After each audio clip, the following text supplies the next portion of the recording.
धरती के अलावा ऐसे ग्रह की तलाश बरसों से है जहां इंसान की बस्तियां बस सकें, जहां जिंदगी गुजार सके अपनी। ऐसे ग्रहों की लिस्ट में मंगल ग्रह नासा की टॉप प्रायोरिटी पर है, यानी पहली सूची में। नासा का लक्ष्य यह है कि वो 2030 तक मंगल ग्रह पर इंसानों को बचाएगा। इसके लिए नासा ने पिछले वर्ष जून में प्रयोग किया। प्रयोग ये था कि धरती पर एक ऐसा घर बनाया जाए जिसके अंदर वैसा ही वातावरण हो जैसा मंगल ग्रह का वातावरण है। इसके लिए नासा ने अमेरिका के जॉनसन स्पेस सेंटर में एक कमरा बनवाया भी है।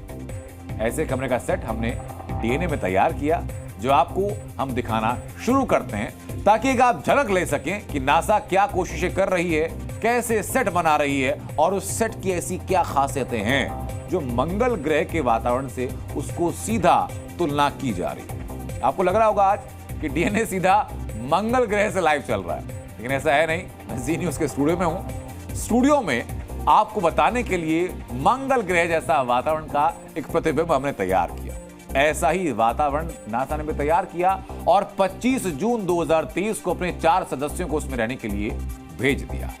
चारों सदस्य करीब 1 वर्ष तक इस 1700 वर्ग फीट के कमरे में रहे।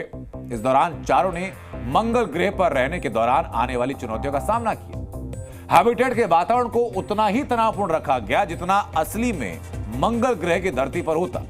इस ट्रायल के दौरान उन्होंने मार्स वॉक भी की। मार्स पर यानी मंगल ग्रह पर सब्जियों को उगाने का काम भी किया।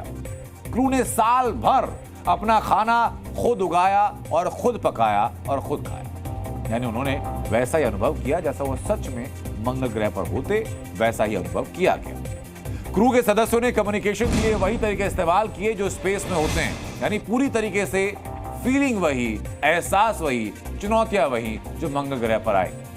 करीब 178 दिन आर्टिफिशियल मंगल ग्रह पर बिताने के बाद नासा के चारों सदस्य जब वापस लौटे तो उनका स्वागत वैसे ही हुआ जैसे सच में मंगल ग्रह पर रहकर वो लौटे।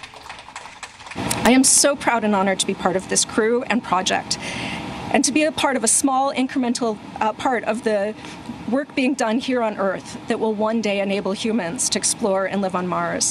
I'm very grateful to have had this incredible opportunity to live for a year within the spirit of planetary adventure towards an exciting future.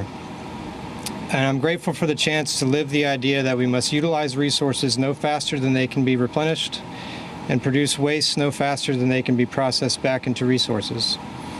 We cannot live, dream, create, or explore on any significant time frame if we don't live these principles. तो इस trial के बाद अब NASA confident है क्योंकि अब उसे काफी हद तक अंदाजा लग चुका है कि मंगल ग्रह पर रहने के दौरान एस्ट्रोनॉट्स को किस तरीके के जोखिम उठाने होंगे और किस तरह के संसाधनों की वहां जरूरत होगी। जी न्यूज़।